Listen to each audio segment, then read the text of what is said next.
Hoy vamos a estar estudiando el capítulo 3 y 4 de Ruth.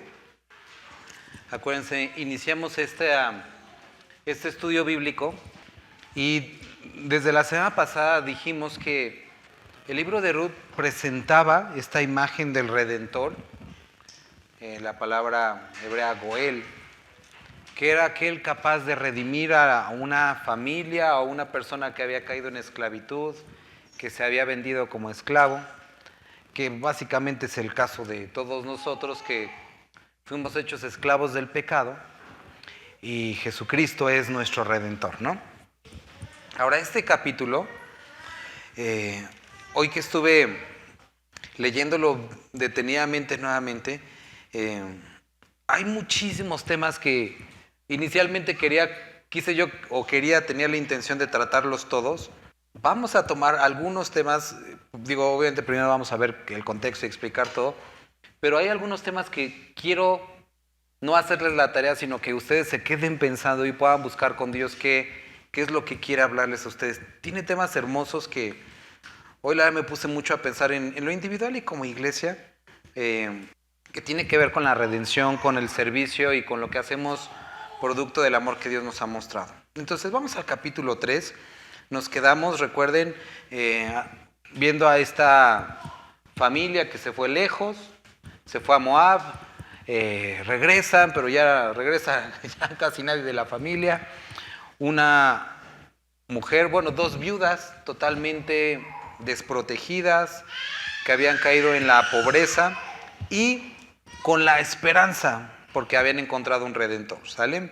Que era vos, su familiar más cercano. Estuvimos hablando la semana pasada y los que no pudieron estar, les animo a que puedan escuchar el audio.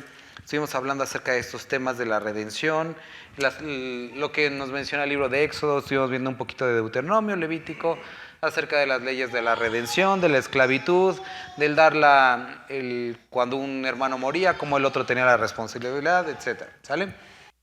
Bueno, vamos al capítulo número 3. ¿Alguien me podría ayudar a leer el versículo número 1? ¿No es vos nuestro pariente con cuyas criadas tú has estado? He aquí, él avienta esta noche la parva de las cebadas. Te lavarás pues, te ungirás y vistiéndote tus vestidos, irás a la era. Mas no te darás a conocer al varón hasta que él haya acabado de comer y de beber. ¿Qué es lo que estamos viendo? En esta temporada, o en esta temporada que está describiendo aquí, que era es el tiempo de la que recolectaban el fruto, o las semillas, ellos tenían un lugar alto que se llamaba la era, que en cada ciudad había uno que era como comunitario, pero las personas que tenían dinero, había personas que tenían terrenos y que dentro de sus terrenos tenían una era, porque pues tenían la capacidad para poder tener una. Generalmente eran en los lugares altos, consistía de una roca lisa, grande, donde se ponía el grano, y lo que hacían en esta temporada, como corría el aire, es que ahí ponían el grano, lo aventaban hacia arriba. La otra vez vi un video y es bien chistoso, yo pensaría como que se lo va a llevar el viento, pero no, se llevaba la cascarita y volvía a caer todo el grano. Si pueden buscarlo después, se ve bien interesante. Bueno, y dependían de cierta temporada que corrían bien el viento, y pues este lugar, la era, estaba en un lugar pues más o menos alto, o a veces no necesariamente alto, pero era un lugar donde corría bien el viento. Entonces lo que hacían es que llegaba esta temporada, recogían la cosecha, separaban el grano y empezaban a hacer esto de aventar el grano para separar eso y tener el grano y poder utilizarlo ya sea para harina o para lo que sea, para hacer pan, ¿no? Mientras ellos lo hacían, generalmente lo hacían en la tarde, porque era donde corría mayormente el viento, y terminando o cuando caía el sol, hacían algo así como una celebración, comían, bebían, se regocijaban, y llegaba la noche y se quedaban cuidando el grano durante toda la noche para que cuando llegara, pues no se los robaran, llegara el otro día, siguieran con el trabajo o repartieran la cosecha, ¿sale? Entonces estamos viendo esto. Recuerden, ¿quién es nuestro Redentor? Jesucristo. Entonces quiero que podamos ver a lo largo de esta plática, de este estudio, la descripción de Boaz como el Redentor y Ruth. Hablábamos de quién representa a Ruth, la iglesia, ¿sale? Ok, sale. ¿No es Boaz nuestro pariente con cuyas criadas tú has estado? He aquí que él avienta esta noche la parva de las cebadas. Te lavarás, pues, te ungirás y vistiéndote tus vestidos irás a la era, mas no te darás a conocer al varón hasta que él haya acabado de comer y de beber. ¿Qué representa la era? Ya dijimos, ¿qué es lo que se hacía? Se separaba el grano de lo que nos servía. Y la era representa este lugar donde nosotros somos limpiados y somos separados lo bueno de lo malo. También la era tiene una implicación sacrificial, porque sucede, o podemos leer ese relato, donde el rey David compra se me olvidó su nombre, pero está en Samuel, compra la era de este cuate para él, en ese lugar, como tenía una roca, sacrificar, ¿sale? Entonces la era tiene esta implicación, tanto de un lugar de sacrificio como un lugar de purificación, ¿sale? Que quiero que lo vayamos pensando. Ahora, Ruth representa la iglesia. Boaz representa este varón que era nuestro Redentor. Entonces Boaz representa a Cristo, es una imagen de Cristo. Ruth representa a la iglesia. Ahora, Ruth se iba a presentar delante de Boaz. Ellos ya sabían que era el pariente redentor y ellos ya tenían el plan de algo puede hacer por nosotros. Tenemos la necesidad de que alguien nos redima. Entonces Ruth, en representación de la iglesia, estaba buscando acercarse, poder tener contacto, ver qué onda con Boaz. Y entonces se va a presentar a este lugar donde representa la separación de lo bueno o lo malo, la purificación o el sacrificio. Lo primero que le pide su suegra a Ruth, le dice, ¿qué es lo que tienes que hacer? Número 1, te lavarás. ¿Cómo es que el creyente es lavado? A ver si se acuerdan, hermanos. ¿Cómo? A ver, ¿se acuerdan? Nosotros somos lavados a través de la palabra. Dice, lo vemos en muchísimas citas. Entonces, nosotros estamos viendo esta descripción de este momento en el que estamos buscando acercarnos a Dios. Estamos buscando este proceso de redención. Y lo primero que hace Cristo antes de presentarnos delante de Él, antes de reconciliarnos con el Padre, es limpiarnos. Y es lo que dice Jesús a sus discípulos: vosotros ya estáis limpios por la palabra que yo os he dado. También nosotros podemos leer en Efesios y habla acerca de este proceso de ser lavados, de ser limpiados por la palabra de Dios. Nosotros podemos ver, ¿con qué guardará el joven su camino? ¿Con qué limpiará el joven su camino? Con guardar tu palabra. Entonces vemos aquí esta imagen hermosa acerca del lavamiento que debe anteceder al acercamiento a Dios, pero no es a través de méritos humanos, sino es a través de su palabra.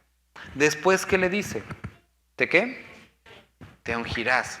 Y cuando nosotros pensamos en la unción, ¿de quién estamos hablando? ¿De la obra de quién? La obra del Espíritu Santo.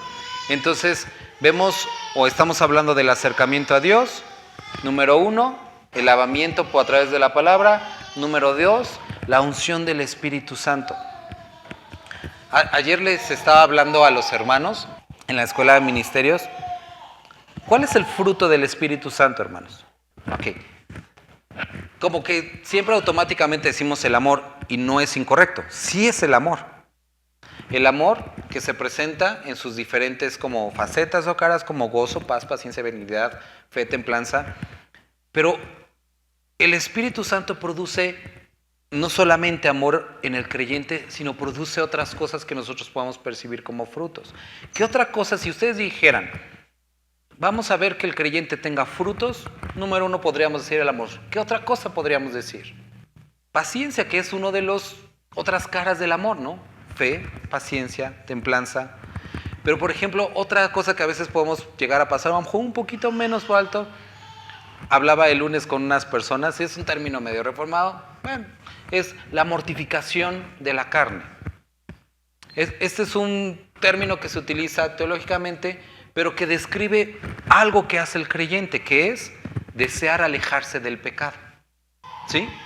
Cuando el Espíritu viene, ¿qué es lo que hace el Espíritu? Nos convence de ¿qué? Justicia, juicio y pecado. Entonces el creyente percibe su propia inmundicia, su pecado, y cuando está siendo influenciado por el Espíritu Santo y por la palabra, ¿qué hace? Se aleja del pecado. La mortificación del pecado, este término teológico, es la obra del Espíritu Santo en la vida del creyente. ¿Qué es lo que apenas estudiamos en el libro de Juan? En 1 Juan capítulo 1, dice que si tenemos comunión con Dios, la sangre de Cristo nos limpia de todo pecado. Entonces, exponernos a Cristo, y un poco anterior nos dijo que la comunión es, si tenías comunión conmigo, guardas mis mandamientos. Entonces, nuevamente regresamos a la palabra, nos apartamos del pecado. Entonces, amor, sí, alejarnos del pecado. ¿Cuál es una de las otras cosas que hace el Espíritu Santo en nuestra vida? Gálatas. Deseen la palabra, desear acercarse a Dios, desear a Dios. ¿Cuál es la obra del Espíritu Santo? Hablarnos todo acerca de Cristo, acercarnos a Dios. Entonces, quiero que noten que aquí está describiendo algo muy importante. Está describiendo a la iglesia deseando acercarse a Cristo. Está describiendo el proceso de redención. Pero está también describiendo algo que hace Dios durante este proceso. Lavamiento, la unción. Y ya vimos amor, mortificación del pecado, acercamiento a Cristo, el deseo de Cristo, deseo de su palabra. Nosotros debemos ver en un creyente estos frutos: amor, deseo de alejarnos del pecado y deseo de acercarnos a Cristo. Eso es parte de la obra del Espíritu Santo. ¿Qué otra cosa nosotros notamos aquí? Y dice, y vistiéndote tus vestidos. Ahora, lo que encontramos en hebreo aquí, me gustó mucho cuando lo estaba leyendo, es, cámbiate tus vestidos. Ellas venían de Moab y tenían su ropa de luto, de su vida pasada. Y le dicen, necesitas nueva ropa. Si quieres enganchar a este galán, necesitas nueva ropa. Y aquí nos acordamos de lo siguiente. Gálatas 5:29 nos habla de ser revestidos ahora de Cristo. Esta nueva vestimenta que tiene que ver con la vida espiritual. Vemos ese mismo ejemplo en los evangelios. Cuando Lázaro sale de la tumba, Jesús le dice, quítenle esas ropas de muerto, quítenle esas cosas. Ahora está vivo. Y eso es lo que describe que hace nuestra vida. Tenemos una nueva vida y ahora necesitamos ser revestidos de Cristo, dejar lo pasado del pecado. ¿Sale? ¿Alguien podría volver a leer el versículo 3? Ok.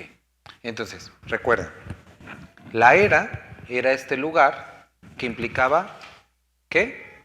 Dijimos, limpieza. ¿Por qué? Separaban lo malo de lo que servía, lo que era el verdadero fruto.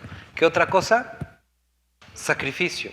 Y es el lugar a donde el creyente debe llegar el creyente, este lugar donde es purificado. Eso implica o habla acerca de la santificación. Hace rato le estaba contando a mi esposa. Mientras estudiaba esto, y no quiero dejar de contárselo, a lo mejor se lo vuelvan a chutar el domingo, pero quiero no dejar de contarlo. Hablando de la era, les decía que cuando David, vemos en el libro de Samuel, él compra, 2 de Samuel capítulo 24, la era, y aquí lo anoté, de Araúna. Compra la era de Araúna. Araúna dice, bueno, pues si es para el Señor, te la regalo. Y él dice, ¿se acuerdan qué dice? No voy a dedicar o dar algo a Dios que no me haya costado. No lo voy a dar. Esto me tiene que costar. Y entonces él paga el precio justo, completo, por esa propiedad. Ahora, después esta misma propiedad fue donde Salomón construyó el templo. El templo de Salomón estuvo edificado en ese mismo lugar. Ahora, ¿cuál era el deseo de David? Construir una casa para Dios. Por eso eligió ahí él un altar para ofrecer sacrificio. Dios le dice a David, tú no, pero tu hijo. Entonces, quiero que notes que este lugar era un lugar que iba a ser consagrado para Dios, y David dice, no, me lo vas a regalar. Tengo que pagar el costo. Ahora, pregunta y espero que puedas también lidiar con este pensamiento. Todo el día de hoy estuve pensando. ¿La iglesia o el templo, hablando por ejemplo de este lugar, es para Dios o es para los hombres? ¿Es para Dios o es para los hombres? Buena pregunta, ¿no? Ahora, déjame decirte a dónde quiero ir con esta reflexión. Si es para Dios, ¿quién tendría que construirlo? El pueblo de Dios, David, Salomón, dijeron, queremos levantar un templo para Dios. Ahora, Salomón lo entendía y lo describe. Sé que esto no puede contenerte, sé que tú no vives aquí, eso es nada más para ti. Pero David tenía este pensamiento, si es para Dios, no va a ser regalado, me va a costar. Porque no puedo dedicar algo a Dios que no he pagado. ¿Qué es lo que hacemos muchas iglesias, incluyendo nosotros el día de hoy? Dios provee para un lugar para la iglesia. Tenemos el pensamiento de que esto es para la iglesia. Y por lo tanto se lo pedimos a Dios. Lo cual no está mal, pero creo que los animaría a que pensáramos esto. A veces queremos un lugar donado. Dios provee para los materiales, que alguien nos done, que nos done la propiedad. Pero el pensamiento de estos hombres que habían entendido que esto iba a estar dedicado para Dios era, no voy a recibir nada regalado, esto me tiene que costar. Porque yo se lo quiero, en un acto de amor a Dios se lo quiero dar. Sabemos que ese dinero que tenían también se los había dado Dios. Pero donde quiero llegar es esto. Posiblemente nos hemos equivocado durante algunos años nosotros, particularmente como iglesia, esperando que alguien nos regale algo o que Dios mueva los corazones, porque estamos a lo mejor pensando, a lo mejor como niños, diciendo, Dios, danos un lugar para reunirnos, lo cual no está mal. Pero si lo que estamos diciendo es, queremos un lugar donde tu nombre sea proclamado y este lugar va a ser dado para ti, entonces lo que tendrían que hacer el sacrificio es nosotros. Y no tendríamos que estar diciendo algo que nos sea más gratis, ¿no? Simplemente es algo que me gustaría que ustedes pudieran pensar, llegar a una conclusión. Yo llegué a mi propia conclusión, pero David decía, yo no voy a dar al Señor algo que no me haya costado. Y muchos el día de hoy damos o traemos cosas para el servicio de Dios. Decimos, es que hermano me lo regalaron y pues, quiero ver si le sirve para la iglesia. Deberíamos de pensar un poquito en esto, ¿vale? Ok. Mas no te darás a conocer al varón hasta que haya acabado de comer y de beber. Y cuando él se acueste, notarás el lugar donde se acuesta, e irás y descubrirás sus pies, y te acostarás allí, y él te dirá lo que hayas de hacer. Ahora, esto no tenía que ver con nada inmoral, por si algo está pasando por tu mente. El lugar de los pies era el lugar de los esclavos o de los perros. Y ella le dice, vas a postrarte a sus pies. Cosa número 1, identificar nuestro Redentor. Número 2, la limpieza por la palabra. Número 3, la obra del Espíritu Santo. Siguiente, ser revestidos de Cristo. Acudir al lugar de la limpieza y la purificación. Es decir, esa posición en la que aquí nos los describe, en la que estamos a sus pies. La iglesia debe de estar a los pies de Cristo. Y no esperar que Dios esté a nuestros pies cumpliendo nuestros deseos y propósitos.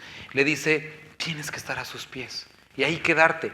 Y esperar a que te diga qué es lo que tienes que hacer. Y muchas personas están buscando la dirección de Dios, pero no están a sus pies. ¿Qué es lo que nos describe el libro de Hechos?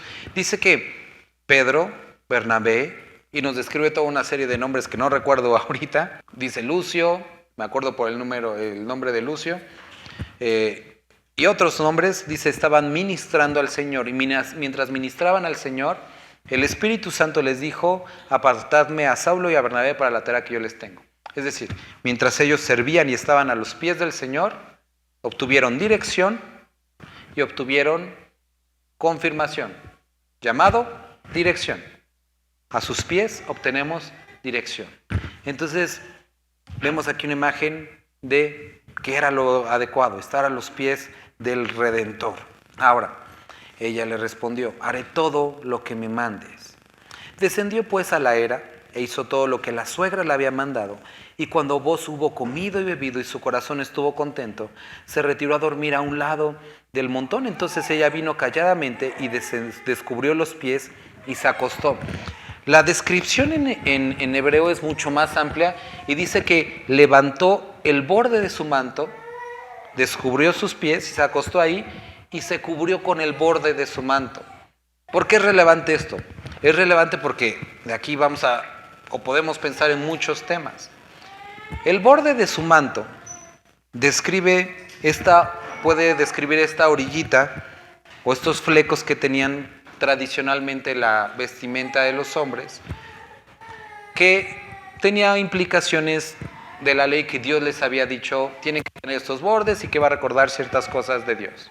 Pero en la costumbre, en la tradición, esto tenía que ir decorado, dice decorado artísticamente en el caso de los sacerdotes.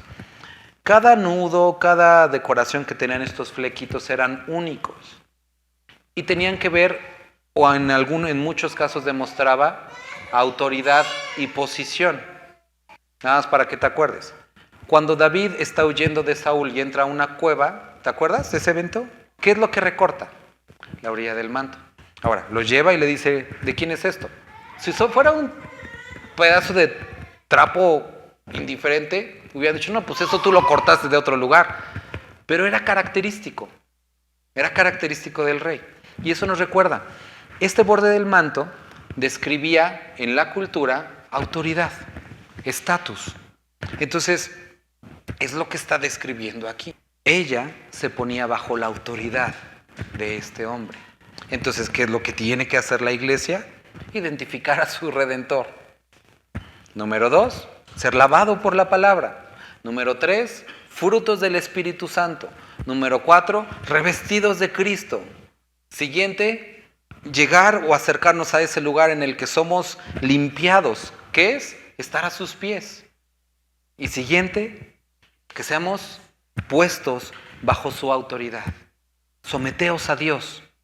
Almas de doble ánimo. Resistir al diablo. Someteos a Dios. Resistir al diablo y Él huirá de vosotros. Pero sométanse a Dios. Ahora, le estaba diciendo a mi esposa que esto me sorprendió mucho porque recordarán, ahorita hablando esto del manto, ¿qué es lo que hace la mujer que estaba enferma? Va y toca el borde del manto porque implicaba autoridad. Pero no solamente, no sé si se acuerdan de Isaías, el libro de Isaías, cuando dice, en el año que murió el rey Usías, vi yo al Señor, alto y sublime, y sus mantos o sus faldas cubrían ¿qué? El templo.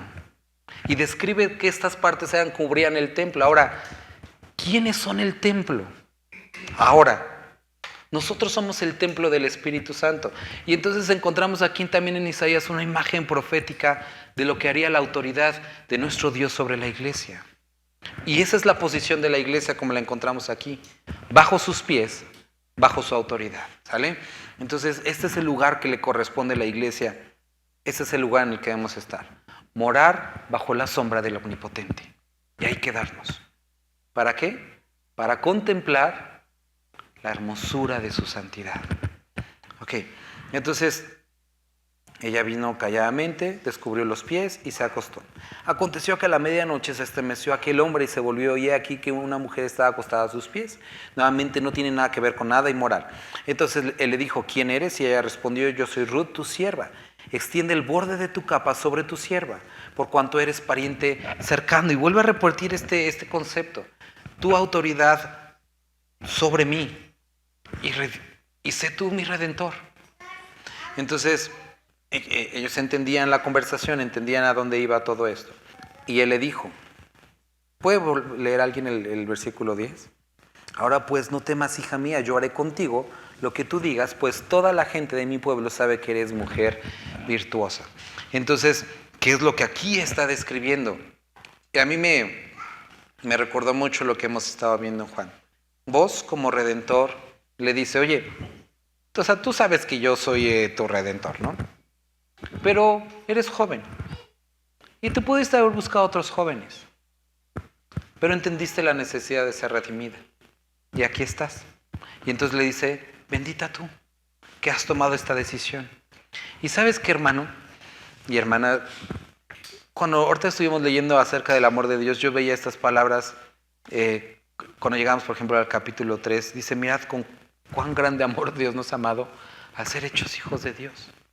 Y podemos escuchar en nuestra mente casi estas palabras diciendo a los que estamos hoy aquí, ¿no? Y no por lo que los que no estén aquí no quieran a Dios ni nada de eso, no me refiero a eso, pero Podríamos estar en otro lugar, podríamos estar buscando en otras partes, pero podemos escuchar ese amor de Dios decir, bendito tú, bendita tú, que de entre otros lugares elegiste.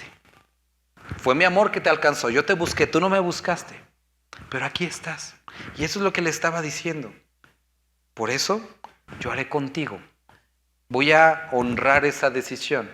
Y esto es lo que vemos descrito, por ejemplo, en el libro de Romanos, lo que vemos descrito en las cartas de Juan, en los evangelios. Por cuanto confesaste, por cuanto creíste. Lo que dice Jeremías, con amor eterno te he amado, por lo tanto, he prolongado mi misericordia. Entonces, es un acto de amor hermoso lo que vemos aquí. Y ahora, aunque es cierto que yo soy pariente cercano, con todo eso, hay pariente más cercano que yo. Pasa aquí la noche, y cuando sea de día, si él te redimiere, bien, redímate. Mas si él no te quisiera redimir, yo te redimiré. Vive Jehová, descansa pues, hasta la mañana. Y después que durmió a sus pies hasta la mañana, y se levantó antes que los hombres pudieran reconocerse unos a otros, porque él dijo, no sepa que vino mujer a la era. Después le dijo, quítate el manto que traes sobre ti y tenlo. Y teniéndolo ella, él midió 6 medidas de cebada y se las puso encima, y ella se fue a la ciudad. Y cuando llegó donde estaba su suegra, le dijo, ¿qué hay, hija mía?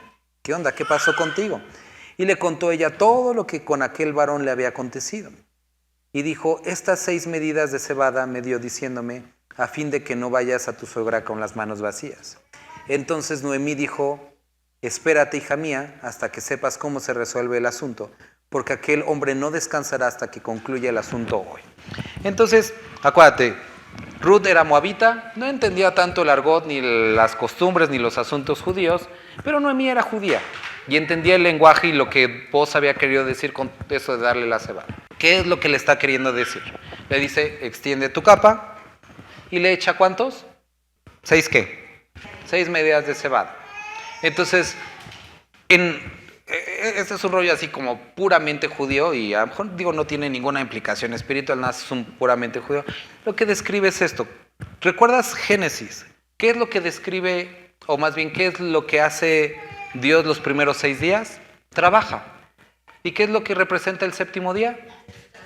Y entonces le está diciendo, no voy a descansar hasta que termine este asunto. Entonces le da estas 6 medidas, Noemí entiende el mensaje y por eso le dice, espérate aquí, hija mía, hasta que sepas cómo resuelve el asunto, porque aquel hombre no descansará hasta que concluya el asunto hoy.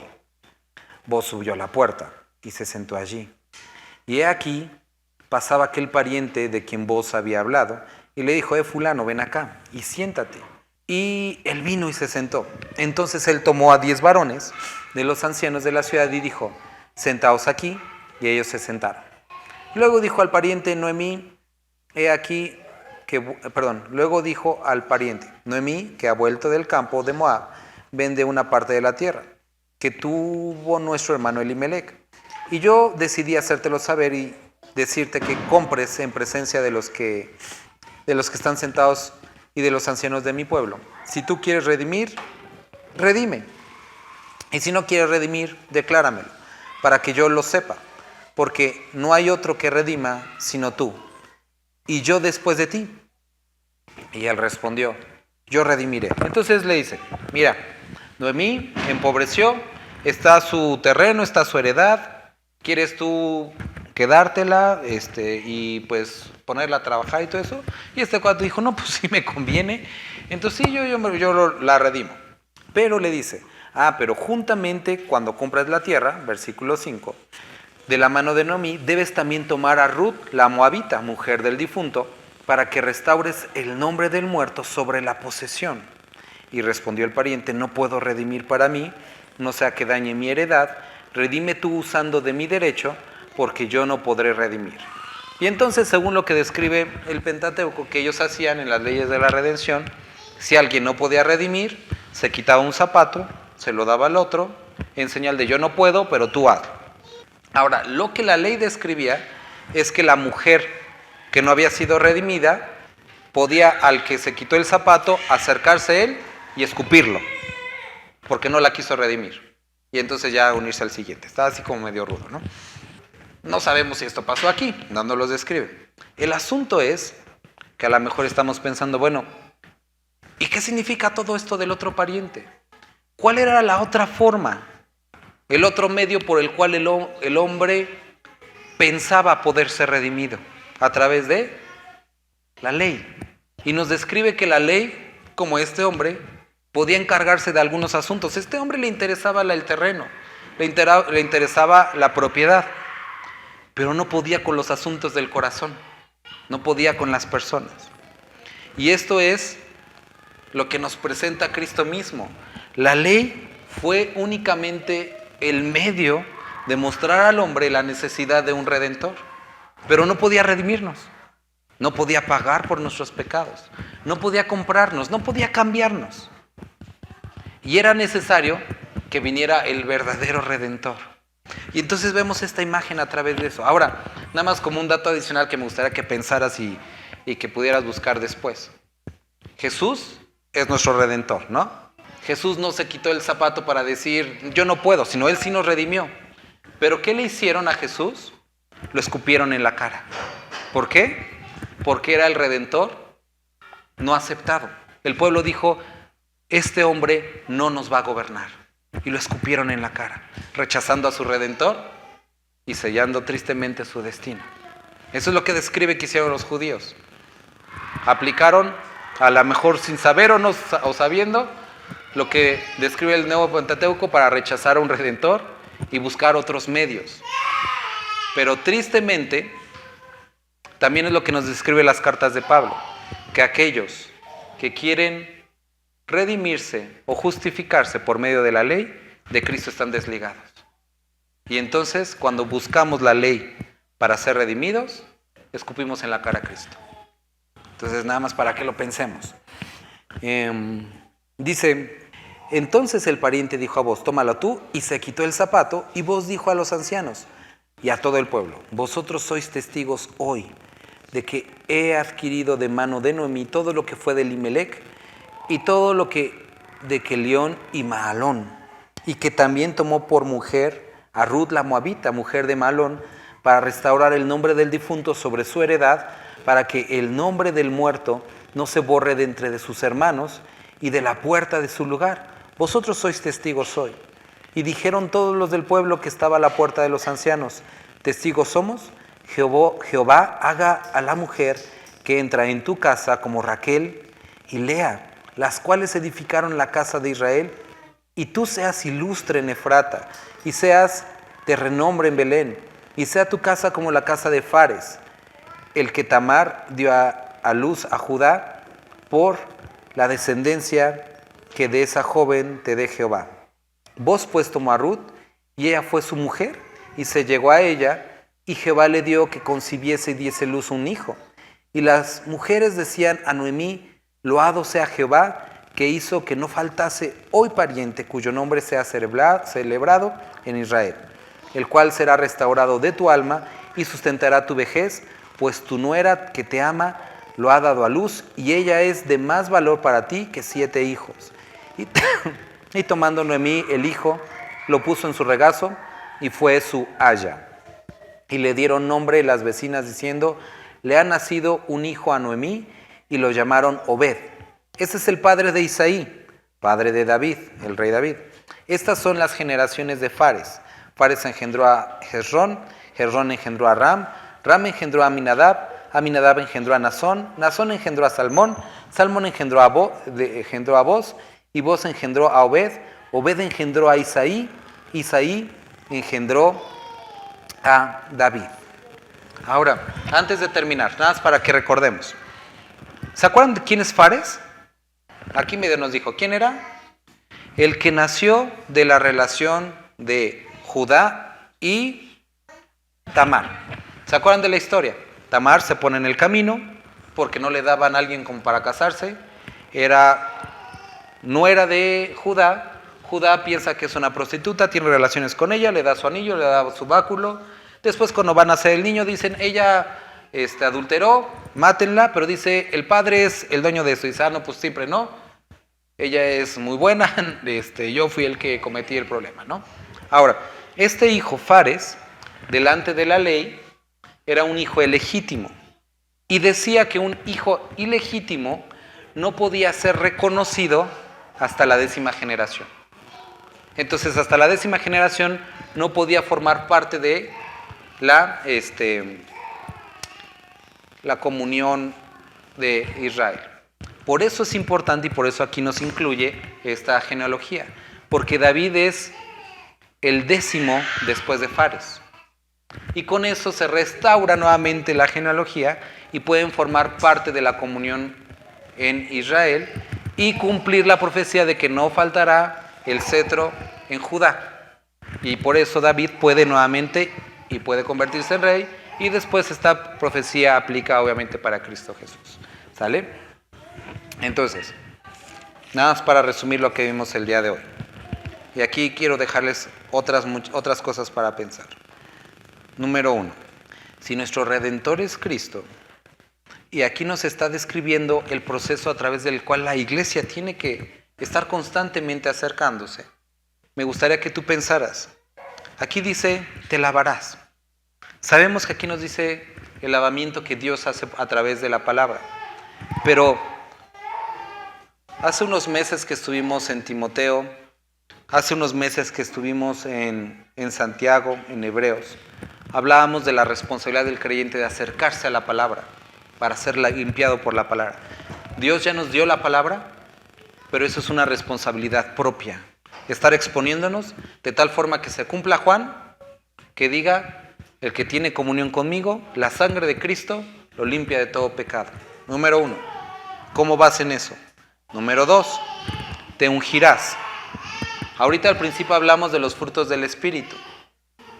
Pero, ¿qué nos dice Lucas? Que Dios da su Espíritu a todo aquel que lo pide. Dios da su Espíritu a todo aquel que lo pide. ¿Qué es lo que Jesucristo les deja como mandamiento a los discípulos? Antes de ir a servir, esperen la promesa del Espíritu Santo. Esto es algo que el creyente debe de estar buscando y debe de estar pidiendo y debe de estar esperando. ¿Cómo vas con eso? Siguiente cosa que le dijo, vistiéndote tus vestidos. Y te dejo de tarea, lee Gálatas 5:21 en adelante. Habla de ser revestidos en y de Cristo. Pero ahí nos dice algo muy particular. Bueno, vamos a leerlo más y ya para terminar. Las Gálatas, vamos a Gálatas 5. Es que qué bueno que es Gálatas 3, perdón. Versículo 20, desde el 26. Pues todos sois hijos de Dios por la fe en Cristo Jesús. Porque todos los que habéis sido bautizados en Cristo, de Cristo estáis revestidos. Ya no hay judío, ni griego, no hay esclavo, ni libre, no hay varón, ni mujer, porque vosotros sois uno en Cristo Jesús. Y si vosotros sois de Cristo, ciertamente linaje de Abraham sois, y herederos según la promesa. Pero también digo, entre tanto que el heredero es niño, en nada difiere del esclavo, aunque es señor de todo, sino que está bajo tutores y curadores hasta el tiempo señalado por el Padre. Así también nosotros, cuando éramos niños, estábamos en esclavitud bajo los rudimentos del mundo, pero cuando vinimos al cumplimiento del tiempo, Dios envió a su Hijo, nacido de mujer y nacido bajo la ley, para que redimiese a los que están bajo la ley, a fin de que recibiéramos la adopción de hijos. Y por cuanto sois hijos, Dios envió a vuestros corazones el Espíritu de su Hijo, el cual clama Abba Padre. Así que ya no eres esclavo, sino hijo, y si hijo también heredero de Dios por medio de Cristo. Y entonces, lo que te quiero dejar como tarea es leer a partir del versículo 8. Ciertamente en otro tiempo, no condiciendo a Dios, servíais a los que por naturaleza no eran dioses. Y nos empieza a hablar de qué significa ser bautizados en Cristo y revestidos de Cristo. ¿A qué tenemos que renunciar y de qué nos tenemos que alejar? Y es un tema que me hubiera gustado tratar el día de hoy, pero te dejo tarea como que puedas leer. Gálatas capítulo 3, a partir de, bueno, realmente ya es el 4, ¿no? Es el 4 a partir del versículo 8, ¿no? A partir del versículo 8. Entonces, después hablábamos acerca de llegar al lugar, vimos esta parte de las eras, que es el lugar de purificación. Esto es otro asunto que necesitas pensar durante la semana. Ciertamente, este proceso de santificación implica del hombre, de la mujer, ser llevados a momentos en los que su fe es puesta a prueba y que es levantado al viento y que es separado del ser humano, del creyente, esa cascarita fea, y cae el fruto. Eso implica la obra del Espíritu Santo, la prueba de fuego, la obra de Dios, el acercamiento a la palabra, pero aquí algo que debemos de considerar es que ese proceso es un proceso que se repetía año con año, temporada tras temporada. Y muchos creyentes pensamos que la santificación es en una sola exhibición, que somos lanzados y que ya. Pero ellos lo hacían en varias ocasiones. Y ese proceso de santificación dura bastante o cierto tiempo dependiendo de la persona. Y no pienses que porque pasaste una prueba estás listo. Hay más que limpiar. Hay asuntos que tratar. Y por eso dice que tenga la prueba, o tenga la paciencia más bien, perdón, su prueba completa. Toma tiempo. No te desesperes. Ese es el mejor lugar que está, porque ahí está Cristo, donde nuestra fe está siendo probada. Ahora, nuestra fe siendo probada, nuestra vida siendo limpiada, está en manos de Cristo, ¿sí? Pero ese viento bien puede representar en algunas circunstancias, momentos de la vida, asuntos de la causalidad, no casualidad, sino de la causalidad, o la obra del enemigo, pero que no se aparta de las manos de Dios. ¿Recuerdas qué es lo que sucede con Job? El enemigo quiere probar a Job, pero Dios lo autoriza con un propósito y nunca sale del control de Dios. Y estos vientos bien pueden representar eso, momentos en los que somos probados, pero ninguna arma del enemigo, ninguna intención del enemigo puede ponerse por encima de la autoridad de Cristo. Entonces, cualquier plan del enemigo siempre va a ser frustrado y va a ser encaminado a un bien para el creyente. Y última cosa que me gustaría de esta porción que pudieras notar y recordar es esto de la era. Y que, bueno, sí, algunos, pero el estar a sus pies y estar bajo su autoridad. Esta parte de estar bajo sus pies, como creyentes puede ser que la lleguemos a malentender. El estar bajo su autoridad implica una posición constante. No es que el estar bajo sus pies es en el momento de la conversión y que después caminas al tú por tú con Él. El estar a sus pies es de ahora en adelante. El proceso de humillación delante de Dios es constante. No es en una única ocasión, es para siempre. Ese es el lugar que nos corresponde, a sus pies y bajo su autoridad. Y creo que, y ese es otro tema que me gustaría que pensaras, la iglesia actual, la Iglesia Universal de Cristo, ha tomado una posición de autoridad que no le corresponde y se ha puesto al nivel de Dios o al nivel de Cristo, tratando de ofrecer al individuo salvación que no puede dar, santificación que no puede dar y transformación que no puede ofrecer. La iglesia está a sus pies y Él es el único que puede hacer todo eso.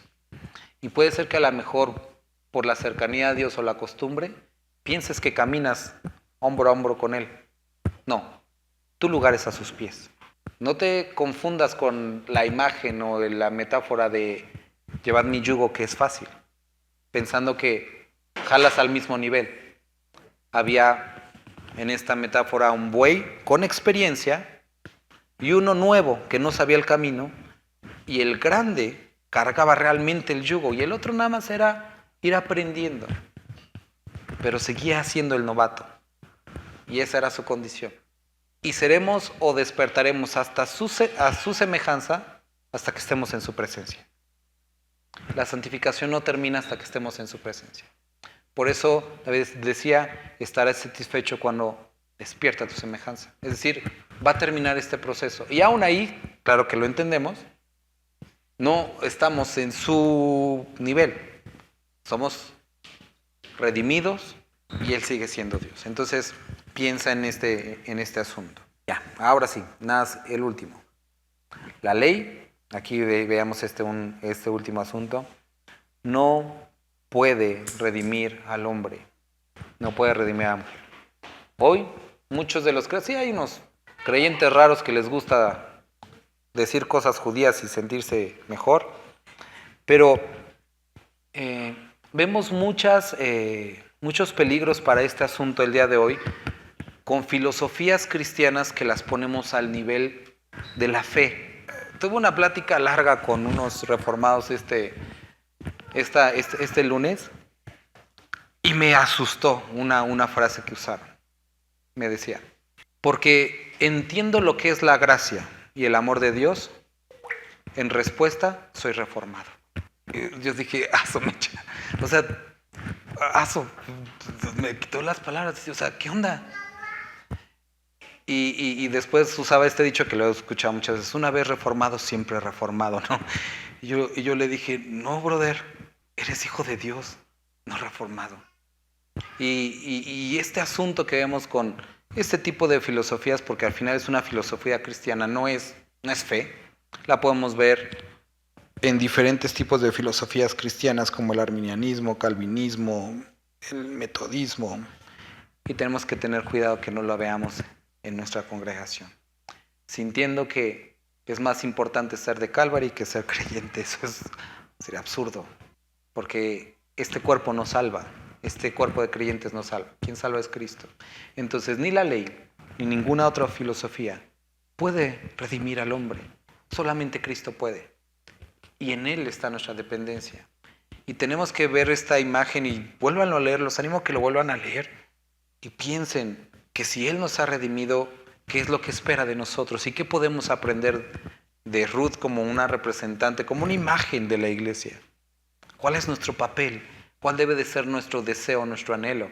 Porque esto es asunto que a lo mejor no hablamos y que también me puse a pensar. Ella anhelaba ser redimida.